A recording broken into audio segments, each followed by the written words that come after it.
Hey guys, today I'm going to tell you how to turn on or off screensaver in Samsung A36 or A56.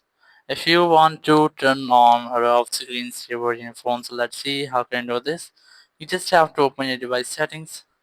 In settings, just scroll down and look for display, tap on it, then scroll down and you will get the screensaver here, tap on it, and here you'll easily get your screensaver settings. You can easily select colors or then get a preview from here.